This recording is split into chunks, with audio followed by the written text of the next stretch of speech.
Au nom du Père, du Fils et du Saint-Esprit. Amen. Je vous salue Marie, pleine de grâce, le Seigneur est avec vous. Vous êtes bénie en toutes les femmes et Jésus, le fruit de vos entrailles, est béni. Sainte Marie, Mère de Dieu, priez pour Hugo, pauvre pécheur, maintenant et à l'heure de notre mort. Amen. Je vous salue Marie, pleine de grâce, le Seigneur est avec vous. Vous êtes bénie en toutes les femmes et Jésus, le fruit de vos entrailles, est béni. Sainte Marie, Mère de Dieu, priez pour Hugo, pauvre pécheur, maintenant et à l'heure de notre mort. Amen. Je vous salue Marie, pleine de grâce, le Seigneur est avec vous. Vous êtes bénie en toutes les femmes et Jésus, le fruit de vos entrailles, est béni. Sainte Marie, Mère de Dieu, priez pour Hugo, pauvre pécheur, maintenant et à l'heure de notre mort. Amen. Que la gloire soit rendue au Père, au Fils et au Saint-Esprit, comme il était au commencement, maintenant et toujours dans les siècles des siècles. Amen. Notre-Dame de la Victoire, priez pour Hugo. Notre-Dame de la Victoire, priez pour Hugo. Notre-Dame de la Victoire, priez pour Hugo. Amen. Mes frères et mes sœurs, au travers de ce temps de carême qui tire à sa fin, Dieu le Père nous invite à prendre la décision de renoncer à nous-mêmes, de prendre notre croix chaque jour afin de suivre le Christ. Mon frère, ma sœur, il ne reste plus que quelques jours. Alors prends cette décision. Que Dieu nous donne la force remplie de son Esprit Saint de pouvoir y parvenir. In the name of Jesus Christ. Amen. Nous continuons le partage de la parole au travers du livre de Saint Jean, chapitre 13, du verset 1 au verset 17 qui dit, et je cite, « Avant la fête de la Pâque, Jésus, sachant que son heure était venue, l'heure de passer de ce monde au Père, lui qui avait aimé les siens, qui sont dans le monde, les aima jusqu'à l'extrême. Au cours d'un repas, alors que déjà le diable avait jeté au cœur de Judas Iscariote, fils de Simon, la pensée de le livrer, sachant que le Père a remis toutes choses entre sa main, qu'il est sorti de Dieu et qu'il va vers Dieu. Jésus se lève de table, dépose son vêtement et prend un linge dont il se ceint, c'est-à-dire qu'il a attaché au niveau de la taille. Il verse ensuite de l'eau dans un bassin et commence à laver les pieds des disciples et à les essuyer avec le linge dont il était ceint. Il arrive ainsi Simon-Pierre qui lui dit, « Toi, Seigneur, me laver les pieds ?» Jésus lui répondit, « Ce que je fais, tu ne peux pas le savoir à présent. Mais par la suite, tu comprendras. » Pierre lui dit, « Me laver les pieds à moi, jamais. » Jésus lui répondit, « Si je ne te lave pas, tu ne peux pas avoir part avec moi. » Simon-Pierre lui dit, « Alors, Seigneur, non pas seulement les pieds, mais aussi les mains et la tête. » Jésus lui dit, « Celui qui s'est baigné n'a nul besoin d'être lavé, car il est entièrement pur. Et vous, vous êtes purs, mais non pas tous. » Il savait en effet qui allait le livrer, et c'est pourquoi il dit, « Vous n'êtes pas tous purs. » Lorsqu'il lui achevait de leur laver les pieds, Jésus prit son vêtement, se remit à table et leur dit, « Comprenez-vous ce que j'ai fait pour vous? Vous m'appelez le Maître, le Seigneur, et vous dites bien, car je le suis. » Alléluia. Dès lors, si je vous ai lavé les pieds, moi le Seigneur et le Maître, vous devez vous aussi vous laver les pieds les uns aux autres. Car c'est un exemple que je vous ai donné. Ce que j'ai fait pour vous, faites-le, vous aussi. En vérité, je vous le dis, un serviteur n'est pas plus grand que son maître, ni un envoyé plus grand que celui qui l'envoie. Sachant cela, vous serez heureux si du moins vous le mettez en pratique. Mon frère, ma sœur, j'aime la parole de Dieu. Vous avez été longuement enseigné et vous serez encore enseigné en ce jour du jeudi saint par nos prêtres qui ont une connaissance, un savoir inouï extraordinaire. Par ces professeurs en théologie qui, de par leur connaissance, nous transmettent la lumière. Mon frère, ma sœur, c'est pour cela, je vais me permettre, par la puissance de l'Esprit Saint, d'aborder quelques points, sinon un seul point, pour vous permettre de comprendre la puissance, la quintessence, la profondeur, l'immense richesse de ce texte, sur lequel je reviendrai, parce que chaque verset est un compartiment inouï, extraordinaire, est un coffre fort qui regorge.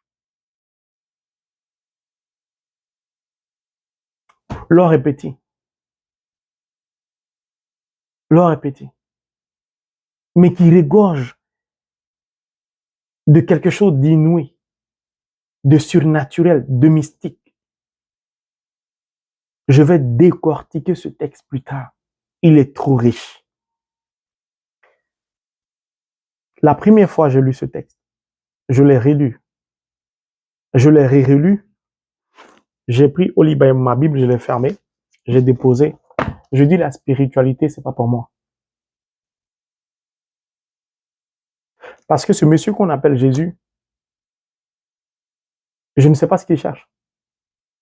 Je ne le comprends pas. C'est-à-dire, ce monsieur qu'on appelle Jésus, il aime bien se mettre en danger. Pourquoi je raisonnais comme ça? Mon frère, ma sœur, ce texte nous dit que le Christ connaît son ennemi. Il s'appelle Judas Iscariote. Mieux, il connaît le plan de son ennemi. Son ennemi va le livrer à la mort. Non, disons-nous la vérité. Vous savez, la spiritualité, il ne faut pas qu'on se blague. Dans le monde réel, tu connais ton ennemi. Tu as découvert le plan de ton ennemi. Tu as prévu de t'assassiner ce soir, à minuit. Et toi, tu vas quand même à minuit être avec lui. C'est que tu veux t'assassiner. Alors, je me suis dit, la spiritualité, c'est pas pour moi. Pourquoi? Je vais vous présenter deux cases. La première case, c'est la case de l'ignorance. C'est dans cette case que j'étais. De ce fait, je ne me sentais plus concerné par le Christ, c'est-à-dire par la parole vivante.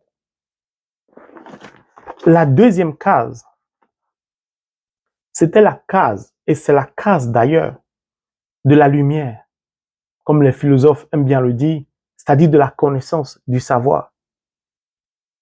Mais le lien entre ces deux cases, le pont, c'est Holy Bible, the Word of God. La parole de Dieu nous fait sortir de l'ignorance, c'est-à-dire de l'obscurité, pour nous emmener à la connaissance, à la lumière. Or, ma parole est esprit. Le Saint-Esprit m'a donné de comprendre la profondeur de l'acte du Christ. Parce qu'en dépit du fait que je sois baptisé, confirmé, je me disais que Jésus a déconné. Il a mal agi. Beaucoup de chrétiens lisent la parole, vont à la messe, vont au Saint-Sacrement, au tabernacle, méditent le rosaire, mais demeurent toujours dans l'ignorance, dans l'obscurité. Donc sont dans une souffrance incompréhensible. Avancent d'échec en échec. Pourquoi? Parce que mon peuple périt faute de connaissance. C'était mon cas. Je vous ai dit, je parlerai toujours de moi. Et mon ami le Saint-Esprit m'a aidé.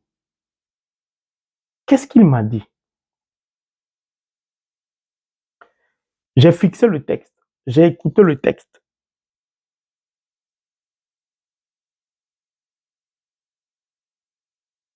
Écoutez bien. La Bible nous dit que le Christ était à table. Il partageait un repas avec les disciples. En espagnol, on dit hay que comer para vivir, c'est-à-dire je mange pour vivre. Le Christ, donc, à table avec les disciples, se nourrissait. Pourquoi? Pour faire vivre la chair. C'est à ce moment précis, au milieu du repas certainement, que le Christ décide de sortir de table. Pourquoi faire? Pour les nourrir spirituellement. Ce n'est pas seulement de pain que l'on vivra, mais de toute parole qui sort de la bouche de Dieu. Je dis que vous comprenez la parole de Dieu, vous vous dites, mais mon frère, ma soeur, je vais te dire quelque chose. Faut pas te fâcher. Il n'y a pas de vie spirituelle en dehors de Jésus. Je reprends. Il n'y a pas de vie spirituelle en dehors de Jésus. Tu dois chercher à connaître Jésus, à comprendre Jésus et à mettre Jésus, le Verbe incarné, au centre de ta vie. Le Christ doit être ta priorité, la priorité de ta vie spirituelle. Je vais plus loin. Pour moi, le frère Ange-Marie, le Christ doit être la respiration de tout chrétien. C'est-à-dire, la parole de Dieu doit être le souffle de vie de tout chrétien. Ce souffle sans lequel le cœur cesse de fonctionner. C'est tout.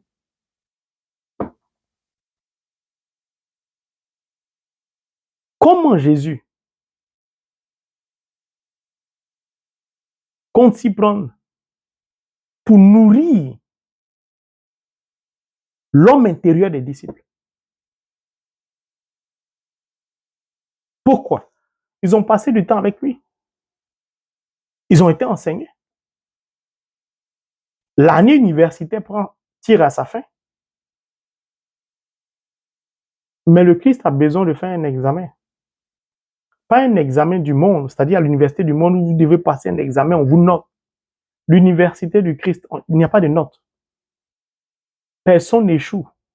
Tout le monde est admis.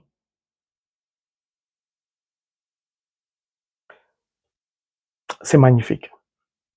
Il décide de sortir de table.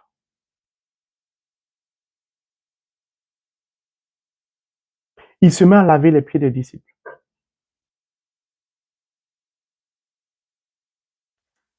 Mais, écoutez bien, Jésus se lève de table, dépose son vêtement, je reviendrai sur tous ces détails, et prend un linge qu'il attache au niveau de sa ceinture, de sa taille.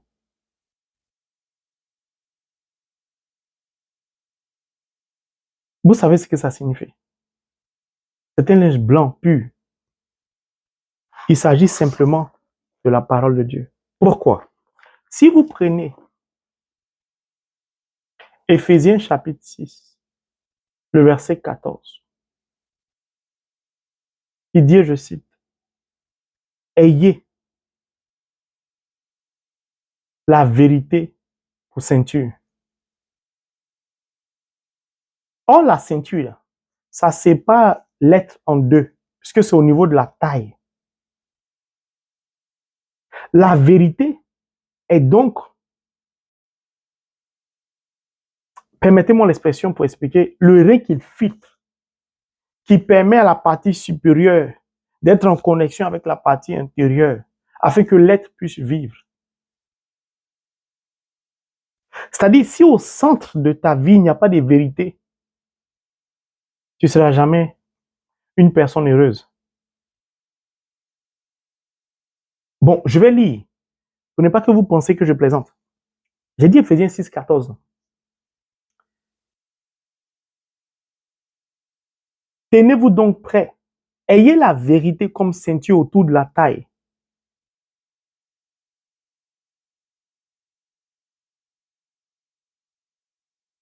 Mais la vérité, c'est quoi? Si vous prenez le livre de Jean chapitre 17, le verset 17, Jésus adresse une prière au Père, c'est-à-dire à Dieu. Il demande à Dieu, consacre-les. Dans certaines versions, sanctifie-les par ta vérité. Et la suite du verset, du même verset, c'est 2 points.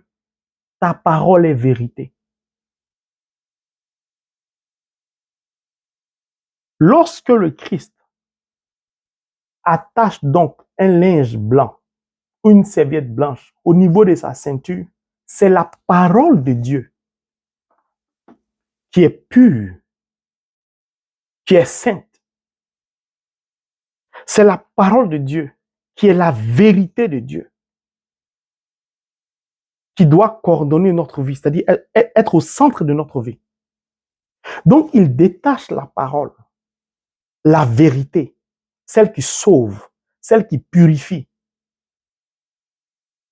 Et il se met à laver les pieds des disciples avec de l'eau et il le sue leurs pieds avec la parole. Pourquoi? Parce que la parole est sainte, elle est pure. Si on ne lave pas leurs pieds, la parole ne peut pas les toucher. Oh, mon frère, ma soeur, je dis quand tu comprends la parole de Dieu, tu es joyeux. Je reviendrai sur les pieds, l'eau, tout ça. Mais aujourd'hui, c'est un seul point. Année 2024, année missionnaire. Comment peux-tu être témoin de la parole? Apôtre, c'est-à-dire envoyé. Proclamer la bonne nouvelle si toi-même tu ne la connais pas. Puis si tu ne la comprends pas.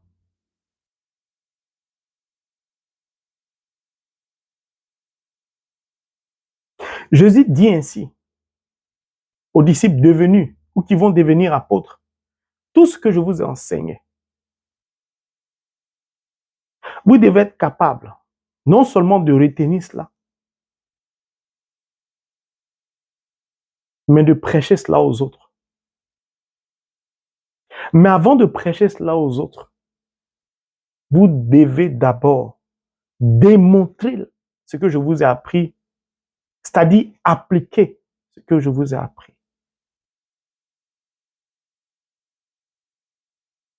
Je me dis non, il y a un truc qui ne va pas. La pédagogie du Christ a changé la veille de sa mort. Il pose directement l'acte. Directement l'acte. Puis qu'est-ce qu'il fait? Prenons le verset 12. Lorsqu'il eut achevé de leur laver les pieds, Jésus prit son vêtement, se remit à table et leur dit, comprenez-vous ce que j'ai fait pour vous?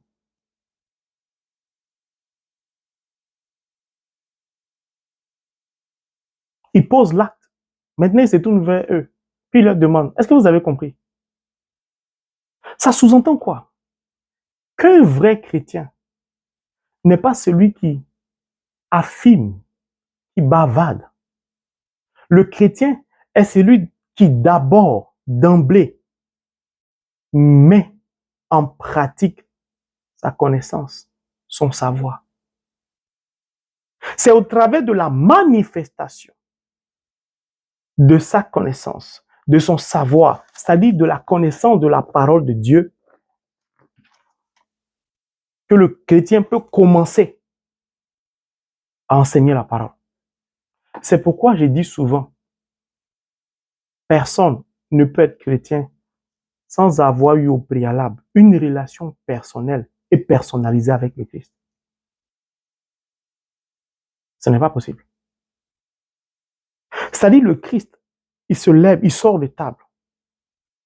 Tout ce qu'il a enseigné aux apôtres, c'est-à-dire aux disciples, durant l'année universitaire, il résume son enseignement en un seul geste qu'on appelle le lavement des pieds.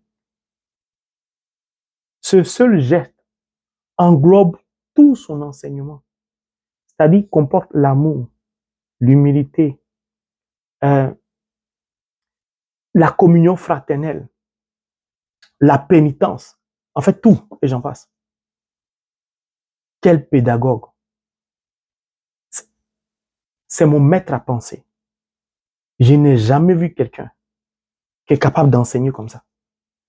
Jamais. Et c'est ce qui m'a le plus marqué. C'est la parole qui est mise en exergue. C'est ça. Et c'est ce que le Saint-Esprit m'a donné de comprendre. Parce que je suis un amoureux fou de la parole de Dieu. Moi, je veux tout comprendre au travers de la parole et par la parole.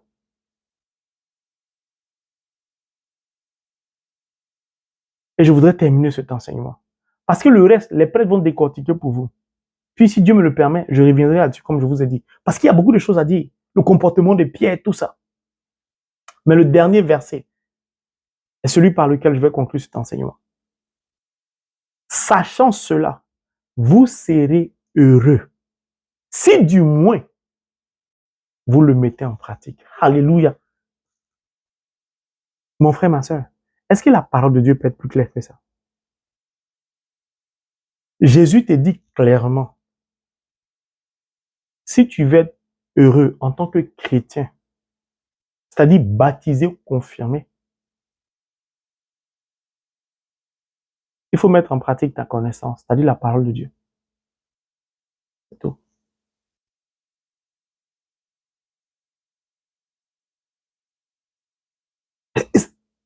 Est-ce qu'il y a quelque chose à ajouter encore? Non, bon, je vais reprendre. Peut-être que, sachant cela, c'est-à-dire vous avez vu ce que j'ai fait, non? Vous dites, je suis le maître, je suis le Seigneur. Vous savez cela. Vous m'avez suivi. Vous étiez témoin des miracles. Sachant cela, vous serez heureux. Et puis pose la condition, si, du moins, vous le mettez en pratique. En ce qui me concerne, moi, le Christ, le bonheur à votre portée. Voici le bonheur. Je vous en donne les clés. C'est-à-dire, je vous révèle le secret du bonheur. Comment? Au travers d'un seul geste. Puis je vous indique qu'au travers de ce geste qui résume l'entièreté de la vie spirituelle, vous pouvez parvenir au bonheur, à la joie, à être heureux, c'est-à-dire à être exaucé en tout temps et en tout lieu. Mais si du moins vous mettez en pratique, c'est-à-dire vous faites comme ce que j'ai fait. Ça veut dire quoi? Tu peux être chrétien, comme je le disais tout à l'heure, réciter toutes les litanies, tous les mystères, toutes sortes de prières, tu peux faire tout ce que tu veux. Mais si tu n'es pas capable de faire ce que je fais, tout ce que tu fais ne sert à rien. Mon frère, ma soeur, c'était le partage du lavement des pieds.